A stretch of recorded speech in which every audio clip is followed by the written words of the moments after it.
Thank you, Sick Flow Tunes. Can you hear me now? I've been doing that a lot lately. I apologize. Thank you. So yeah, y'all couldn't hear me at all, could you? Thank you. Welcome, Candy Bunny. Thank you, Brian. Thank you, Sick Flow Tunes, for letting me know that my microphone was off. Oh, that's embarrassing. Anywho, here we are. I got my energy drink. I was saying we've only got 3 submissions this time. I was off in Chicago, so I didn't do enough advertising for this. It's a different time of the month than I normally do it. But last month, the final stream was the day after Thanksgiving. This month, the final live stream is going to be the day after Christmas. So it's a whole big hectic kind of thing. But here we go. 3 submissions. We'll look through them. We'll get some what feedback we got. I've got my energy drink. I've got my marker and my notepad. Let's start with Pedro. All right, Pedro says there are 2 songs in total of 4 minutes and 30 seconds. First is the Prelude Vacant, which is only an introduction of a synth. Then Sequential Interlude, which is the song that I would like you to analyze. Between these 2 songs, there is a pause of a few seconds. All right, both of them are part of my EP called Clastrogenocide. I would like you to tell me what kind of genre you would classify it. All right, so let me highlight this. I want you to know I am not a musicologist. This is not my strong suit, but I can give you my thoughts. It says my music in general terms represents a break between the duality of classical and popular. I would like you to tell me if in this case, this song, the distorted guitar, in case of the song, the distorted guitar, which makes itself will be a rock song, or by the fact it would be written by sheet music, would be considered a hybrid. Oh, sheet music has nothing to do with genre. Every genre can be written in sheet music. Electronic dance music can be written in sheet music. Sheet music, that's like saying, because I wrote down my words, does this count as a magazine, a blog post, a novel, or a short story? Well, they can all be written down with words. So sheet music has nothing to do with genre. Sheet music is just literally a method in which music can be written down. Music can, by definition, only exist as sound in terms of how we perceive it. But you can write down instructions for creating those sounds, the same way that you can write down instructions for creating words and language by writing it down. So this question reflects the ambiguous question that is essential about music. What makes a song classical or popular? That is a question I can answer. All right? Has nothing to do so much with the piece you'll share, but I can answer this. All right, so you want to know what the genre is? Let's give it a listen. First 4 minutes is what I remember. I reached out to Pedro because it's a long piece. I asked what I should listen to. I said first 4 minutes.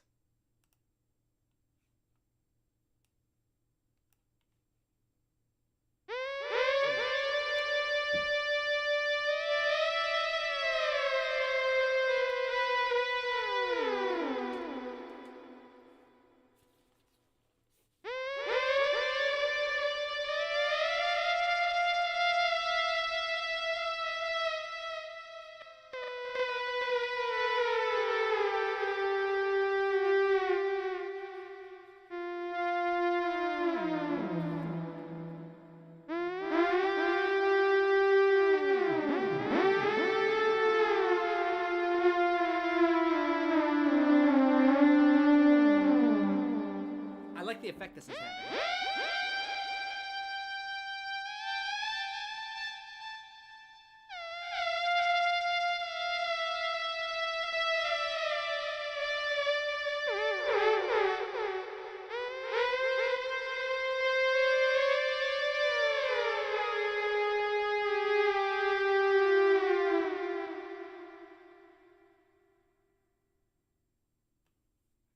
I like the delay effect coupled with the imagery.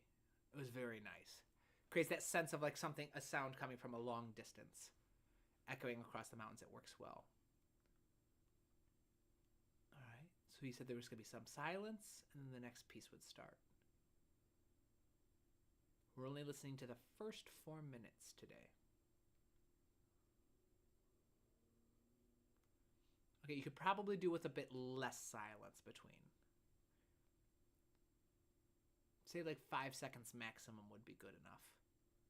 And that's maximum. You could get away with just like 2 or 3. There we go.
went a little over the 4-minute marker, but that's because there was a big old thing of silence in between there, so I don't mind.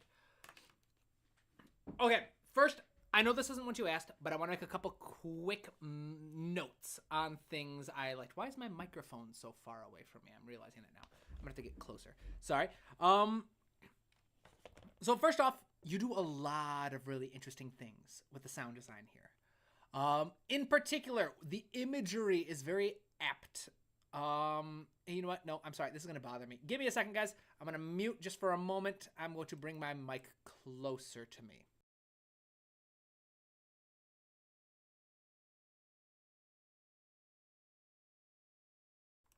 All right, thank you. Sorry about that. Appreciate your patience. Hopefully this creates a better sound. But so, the imagery here of like the mountains and creating that space with your synths, in particular the pads in the second piece. The first one, the couple seconds,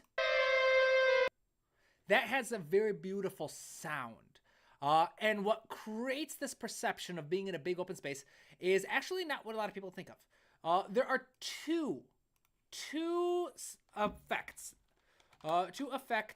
for creating a sensation of large space. All right, the first one is reverb. Second one is delay. It sounds like what you're using is delay. Reverb mimics the impact that a specific physical space has on a sound. You have direct sound. It does this by splitting it into multiple waves of sound. By waves, I mean like first wave, second wave, third wave, right? So direct sound is the first wave. And this is first wave of sound. This is the original sound. It goes straight from the source and goes directly from the source to your ears. This is the sound with very little, in fact, let's just solo this violin one. This is, let's do this one. I believe this one is, no, these both already have lots of, there's got to be one. No, it's all, so these are all wet libraries. That's what the issue is. I'm looking for a library without a lot of reverb on it. But you have an original sound. No reverb, no impact on the room. So let's try taking this. We'll say just get as close as possible and see if we can just mimic as very little. We'll say, yeah, just close mic. This is as little reverb as possible.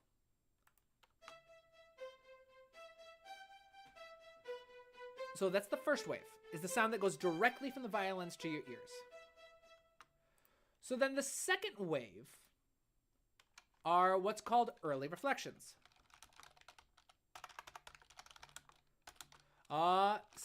Second wave. This is the second wave. These are the sound waves that go from the violins and they bounce off a couple different surfaces. They may bounce off like a chair or two or wall or three or something, but they bounce off a couple of surfaces and then they go to your ear. Happens very, very quickly. Then the third one is what we call the tail. All remaining waves of sound.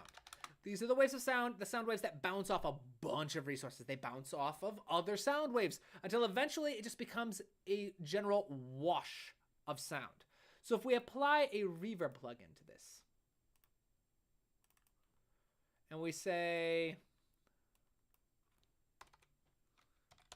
when we combine, in fact, we'll make it a very strong reverb, 45%. If we combine all of these together, we'll do a large hall. We have our original sound. Which is just the direct sound again. Now listen to what happens if we apply the reverb and add artificially all of those other waves.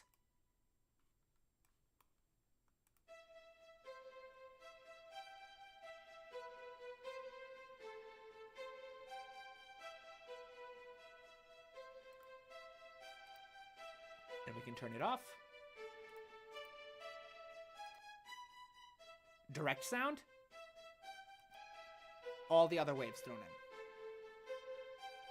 So that is one strategy for imitating a sensation of creating a large space.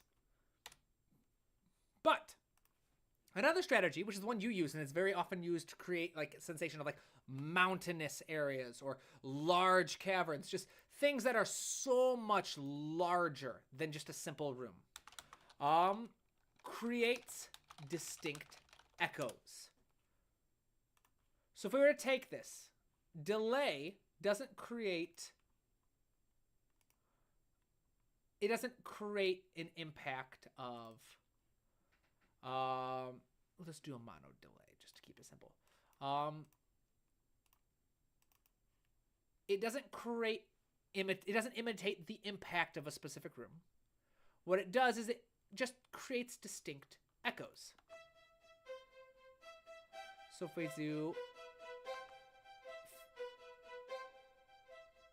we want to do, let's create the mix, make the echoes a little softer. Let's do a little bit less of a impact.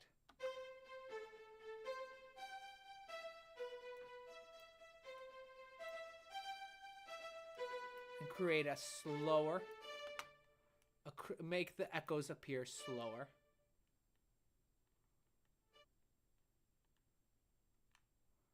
I've never used this particular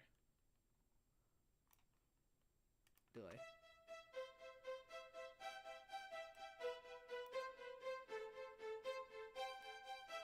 You can kind of hear it now. Where there's those echoes. It's easier with a longer style of playing.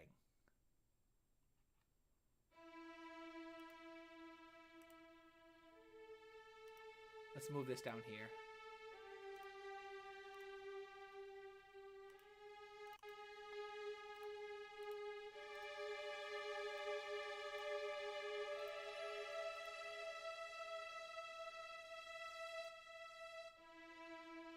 You can hear how those like echoes create a sensation of space.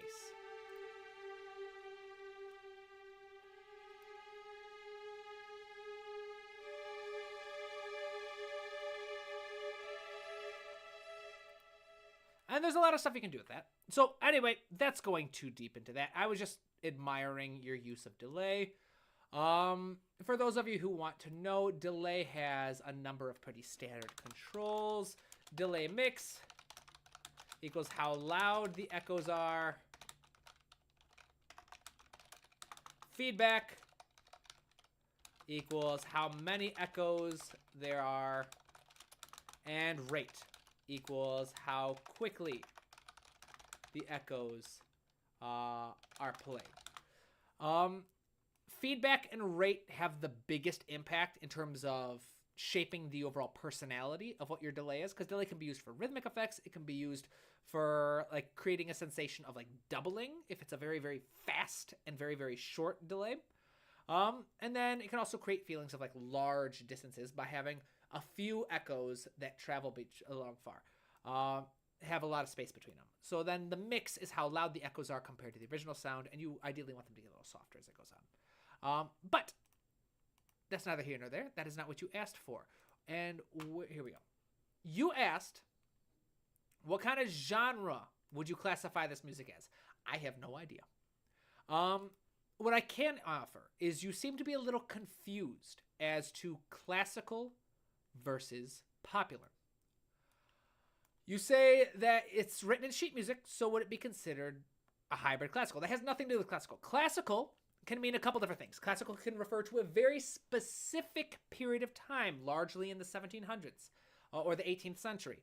A very specific period of style, largely influenced by the Enlightenment, in which the Baroque period, which emphasized and appreciated lots of ornamentation, lots of beautiful, deliberate use of, like I said, lots of ornaments, gave way to more of an easily accessible. Music should be clear. It should be simple. It should be memorable and accessible to the average person, not just a highbrow kind of music taste. And then after the classical period came the Romantic period, etc. Classical now generally gets referred to as just any kind of concert music, music that is performed in a concert hall for orchestra or instrumental groups. Pop music refers to, it's another widely catching genre that refers to any genre of music that is written with the intent of being of widespread appeal. So the classical period, much of the music in our concert halls and part of the repertoire, as it's called for concert music, was in its day pop music. It was music written for wide consumption. It was music written to appeal to a wide number of people. That is not a bad thing. It's not everybody's cup of tea, but there's nothing wrong with writing music for the intent purpose of it being enjoyed by a large number of people. All right? That being said, not everything modern is pop. Not everything modern is written with the express goal of being widely accessible, of being widely enjoyed. I believe someone said, it was Sickflow. Yes, Sickflow says it sounds a little like prog metal. That could be it. I don't know. I'm not a musicologist. I wish I could provide more. My big thing that I would say is don't get too bogged down in classical versus popular. Hybrid music usually refers to combinations of multiple genres. So, like hybrid trailer music refers to the combination of electronic music elements and instrumental music elements. But there are many different types of hybrid music. But yes, classical or concert music referring to the music that is largely played in concert halls or written to be played in concert halls, and pop music being written just to be widely accessible. Hey Tamashi, welcome my friend. Today's stream was not an hour late. It was maybe because you're in India. The United States and other parts of the world had daylight savings time, so we changed. So now 3 p.m. Is what used to be 4 p.m. So it might seem half an hour late, but that's the time I'm running on. If you Google what time is it in Detroit, 3:20 p.m. See, 3:20 p.m. But wonderful work, Pedro, my friend. Excellent work. Let's move on, shall we? Hopefully that was helpful. Sick Flow Music. Sick Flow is in the chat. All right, welcome, Sick Flow. Let's see. If you have other questions, Sick Flow, feel free to toss them in. Since you're in the chat. Specific request, does the music form make sense? I feel like there's no particular theme that ties the piece together. That's fine. Not all genres of music, not all intents of music require themes. In fact, in film music specifically, there are 2 types of music. Film cues can be either technical or non-technical. Technical referring to the role. There are 3 responsibilities of music. The technical responsibility, which is the use of themes, motifs. Basically, how is your music used to tell the story? There is the technical function, psychological function, the way that your music supports the emotions of the story. And then so technical, psychological, and oh my goodness, am I blanking? No. Technical, psychological, and physical. Physical being how is it line up with hit points, with specific things happening on scene. So technical, referring to the music being used to tell story. Technical cues are cues that have a responsibility to use a theme. They are tied to a specific use. Cues that contain a specific theme or motif or other thematic idea used to represent a specific idea. Non-technical, cues that support the emotion of the scene but don't focus on using any established material. So no thematic material. Examples would be generic emotional cues. So moments in the film where you want to have some kind of emotion, but there's nothing super important happening in the character arc. You could have action scenes, which often do have technical cues, but they don't have to. A lot of time, action scenes just prioritize the energy and building the momentum. And there's one other type that's very common. Action scenes, generic emotional cues.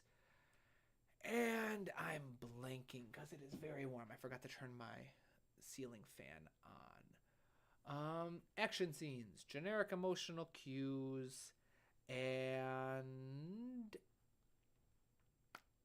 I'm blanking. I'm sorry, there's 3. That's on me. But I'm getting distracted again. Let's get back to it. How are the dynamics between the sections? Anything that stands out that you think needs to be improved on? Let's do it.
That is awesome.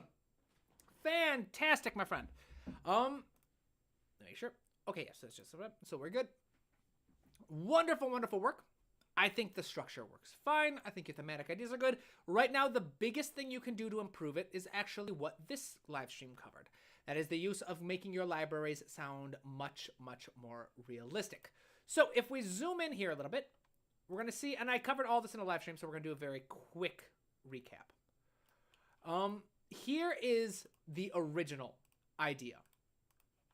And this seems like a lot of what you did. Nothing wrong with it. Just a couple things that could be changed. Let's listen to the whole thing first.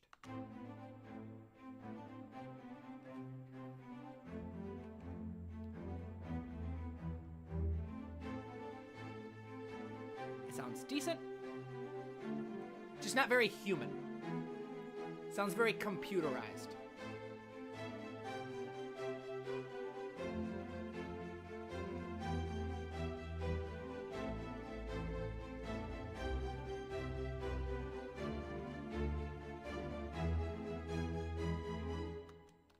All right. Now let's listen to what it sounds like after I do a bunch of stuff to it. Which again, this is from a former live stream where I covered all of this live, and I will break down what it was. We're just not going to go super deep. But now let's listen to how the new version sounds.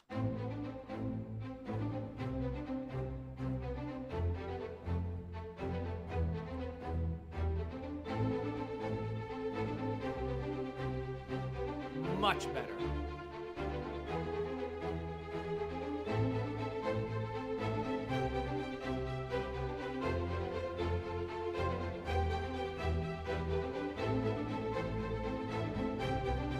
And I will break it down.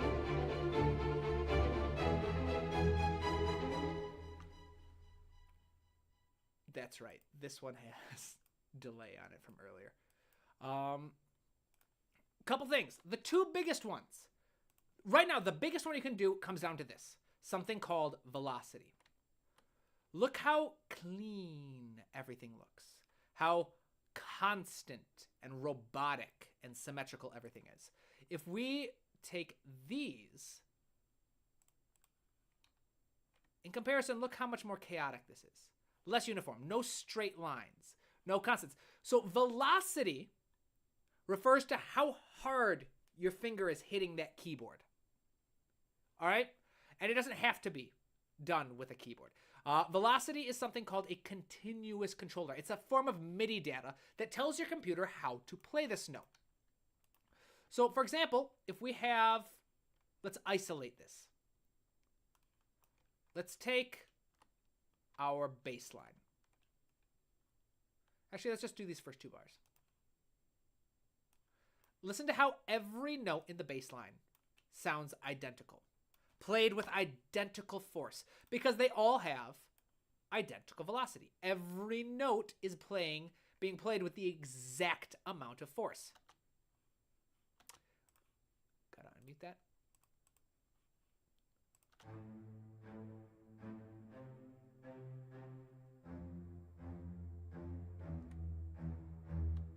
And now, watch what happens if we go over here, where there's a little more randomness that's been applied. Not a lot.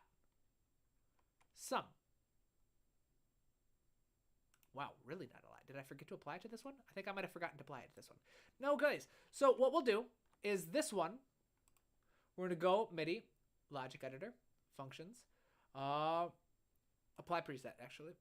We are going to just, notes velocity, we're going to randomize the velocity between -10 to 10.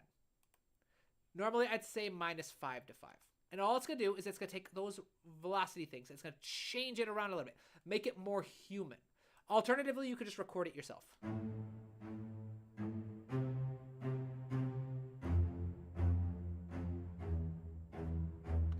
Right off the bat, we already hear a difference in the performance. Let's go back to this one. Everything's uniform. Everything's identical.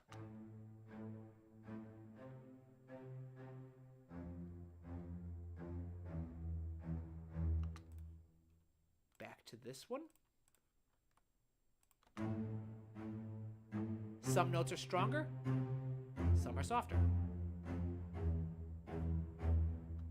And it makes it much, much more human. So velocity, changing your velocity right off the bat, randomizing it. You can even randomize it. Just Google how to randomize velocity in whatever DAW you use. I recommend anywhere from -5 to 5, meaning that whatever velocity layer you have, it can be randomized anywhere from 5 more points to 5 fewer points and anywhere in between. You can also do -10 to 10, which is the default, but I find that sometimes with some libraries it's a bit too strong. You don't want it being too crazy. But velocity, that's honestly, watch the whole stream. You'll learn a lot of other things, but velocity is the big one.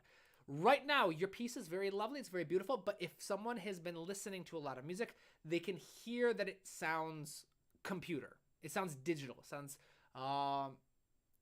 like it sounds very machine gunny is the term, where every single note is uniform. Every single note is identical. Every note is the same.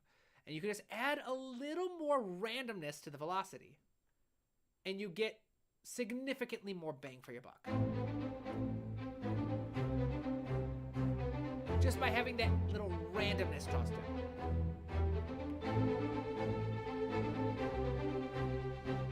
Welcome, 7 Tears of Hope.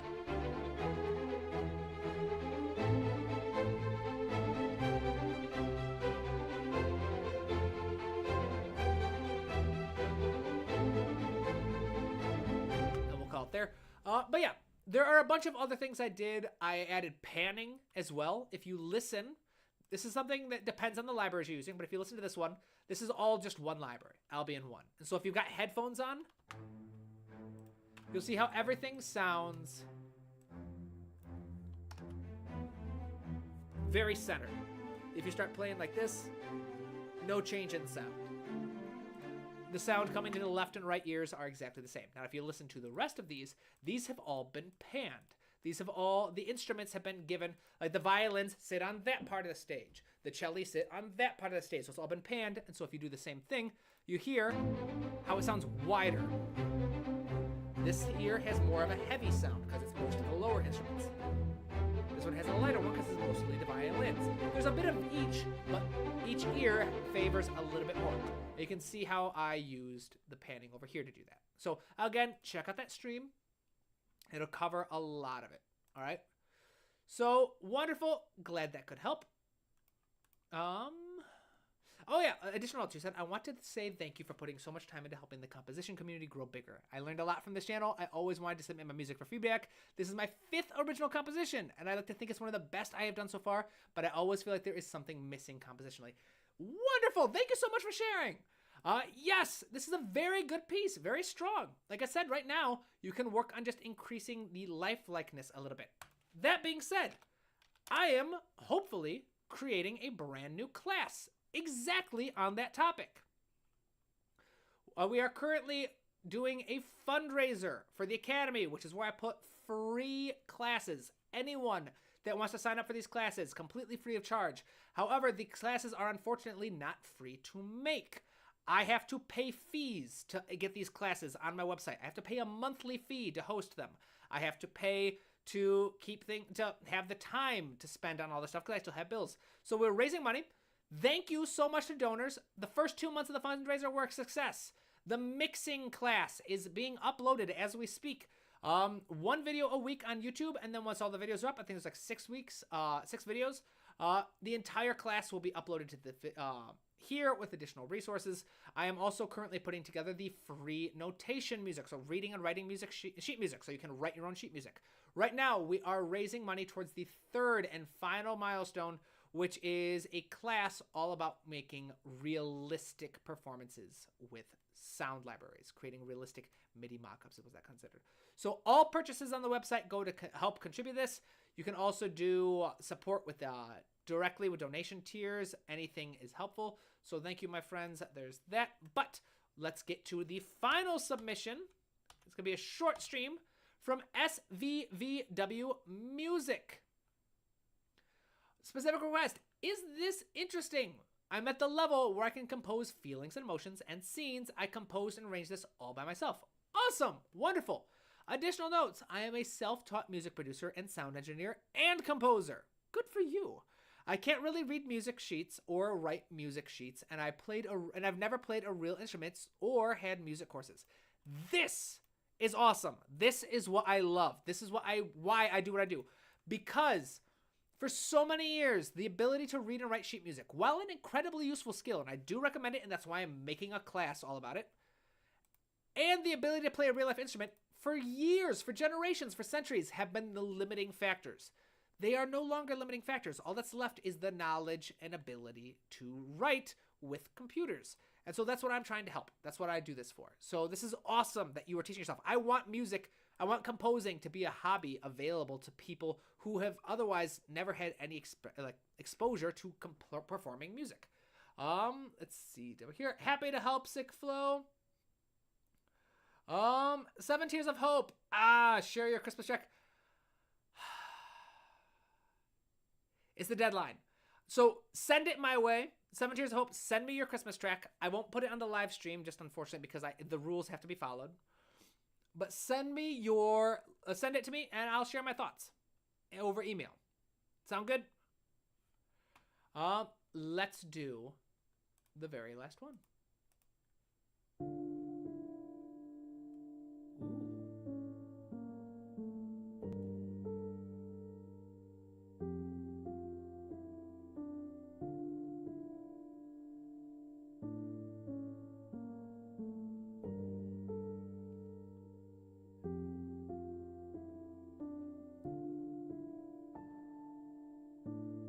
Very apt.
hauntingly beautiful. That piano part in particular is gorgeous. Very simple, but gorgeous. Not sure if it's physically playable. At different points, it sounds like you were across three different registers, very low, mid, and then high. That might be tricky, especially with the right hand, depending on how far the fingers have to go. But no one says it has to be physically playable. That's the beautiful thing about electronic music. Or you can also just have it be two piano players, as well as a very elegant solution. All right, so couple things. First off, everything I said about the strings earlier applies to you as well. I would also say you've got two string parts. One, the really short staccato one, I would almost want to hear that legato. If you're going for disappointment is a very numbing emotion. If you're going for like anger, the short kind of bouncy kind of stuff works. But disappointment, that kind of stuff, when you're disappointed, you're kind of losing energy. When you are disappointed, you kind of feel like you don't want to do anything anymore. You kind of be like, oh, wow. Okay, well, that kind of ruined my day. I don't really want to do anything anymore. And so if an emotion saps you of energy, you want the music to be very low energy. So this is my personal opinion, but that string part about right here, this one.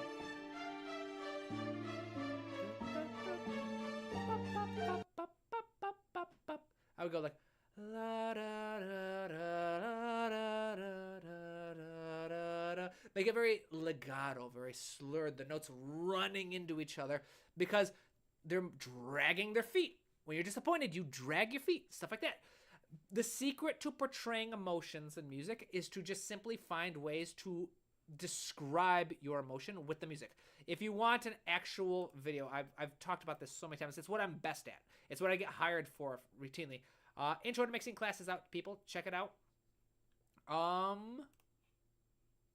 This one, How to Write Emotional Music by the FMC. This master class is fantastic breakdown of my approach to music. I also have a book. I have an online class you can check out. But so the strings, that would be the first thing I would recommend. Second thing is everything we just talked about in making the strings sound more realistic.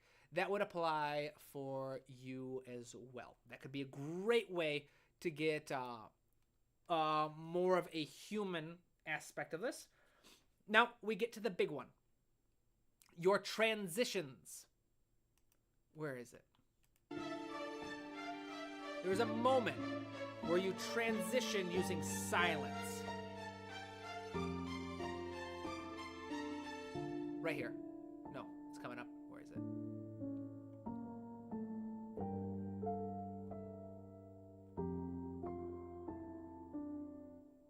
Right here. That sounds like it's supposed to end. And I'll explain why. Silence in music. This is a rule, actually. This is a rule, a law. You don't have to, the way you apply the law changes. Silence in music. The law. All right?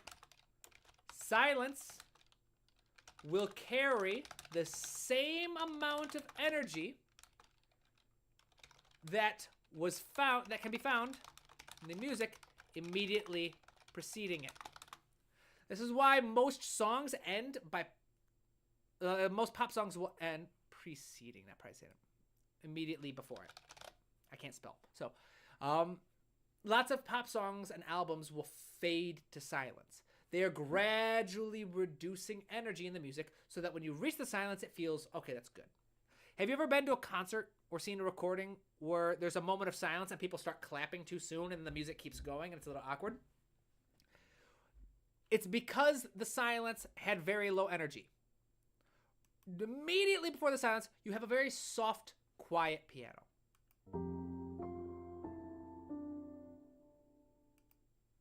Sounds like it's a possible place to end. But suddenly the brass come in. It's very huge. To make something a little more impactful, one teeny little change you could make is rather than the piano getting quieter, start getting louder. Start getting bigger. Start getting bam, then silence. then all the energy, all those signals you were sending with the music that something more is coming, the piano is building to something, it's getting louder, the octaves in the lower ranges are getting more powerful, then boom, silence. You can almost imagine it like this. If you are like, you think about like being a little kid again, riding your bike, trying to like jump on a ramp. Or maybe you're a daredevil on a motorcycle trying to jump a canyon. If you come up to that canyon super slow, you're just going to fall over. You're not going to go flying at all. You're just going to fall over and get hurt. All right? However, if you come zooming up that cliffside, maximum speed possible, bam, when you go, you're flying. You might not make it all the way to the other side of the canyon, but you're going to get some airtime, right? The same way that if you take a basketball and you just drop it, it's going straight down.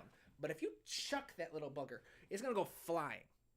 All right? Silence in music is the same. It will contain the amount of momentum that the music directly before it will have. So if you want this to have a big emotional impact, like it sounds like you want from the brass, build energy somehow. Find some way to build energy.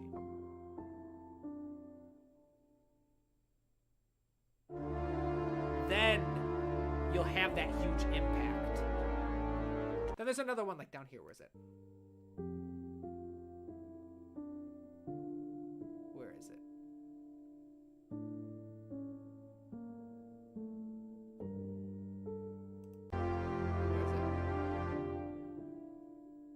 Right there. So it's a transition, not silence. But it's very jarring.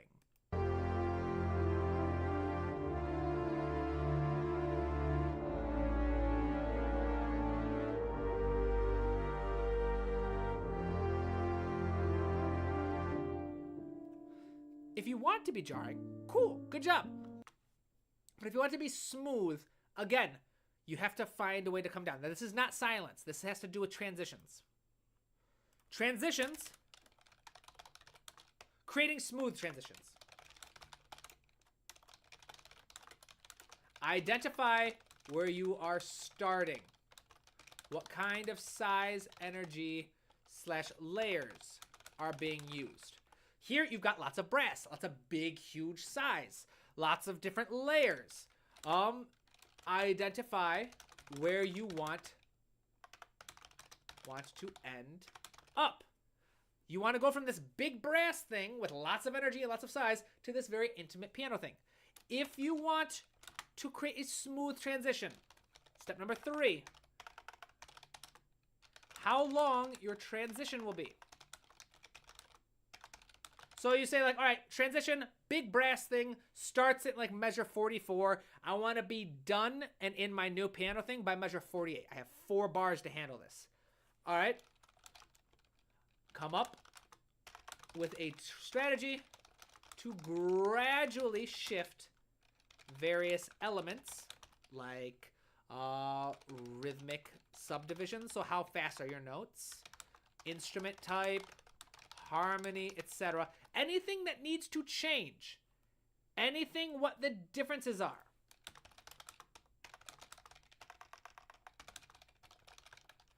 And take those differences and try over the 4 bars to adapt them. So one thing I would say, for the brass, very simply, just start bringing them down quietly.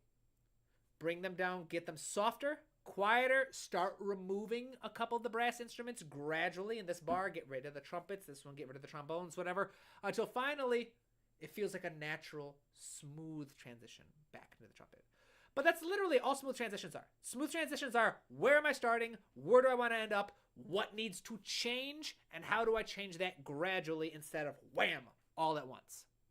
Make sense? Thank you, Tomashi. All right, excellent. That's it. That's the last submission. Thank you to everyone who submitted music for this live feedback. I know it was a weird time. Usually this is the last week of the month. Unfortunately, there will not be one for December. All right, it's just a bad couple months for this. Last month, it was the day after Thanksgiving here in the States. This month, it's the day after Christmas. So the next one, I'm just calling it, I'm saying uncle. The next one will be January 30th. All right, it will be the first live feedback session of the new year of 2026. Submissions will open January 26th. Tamashi, what was the commission? I will share that soon. First, I need to make sure I'm working on it. In fact, I was working on it just before I started the live stream. It is a massive commission, the largest I've ever done. But I'm not going to share just yet. It's very different than anything I've ever done. It's not even media music. It's actually not even concert music. I can say it is sacred music. I have been commissioned for a large piece of sacred music that is part of a very rich tradition going back over 1,000 years. At least in the modern form, it's been around since the Baroque period. So that's all I'll say for now. But I am very excited. It is a commission I received due to the work I had done on a musical 2 years ago called Leo's Requiem. The music inspired some very generous patrons, and I have been commissioned for a new work. But I will share that down the line. First, I need to make sure all the I's are dotted, all the T's are crossed. Thank you to everyone who shared their music today. Don't forget, please support the fundraiser. We have raised the funds to successfully get the 2 courses made. Mixing, Introduction to Mixing. I have started dropping videos for that already. And the class on reading and writing sheet music will start uploading in January. Thank you very much, Brian. If you would like to submit, if you'd like to donate for the third and final class for that I'll be working on, which is not the final, but the final one for this wave of fundraising, will be creating realistic performances with your libraries. Thank you to everybody who stopped by. Don't forget to leave a like for the stream.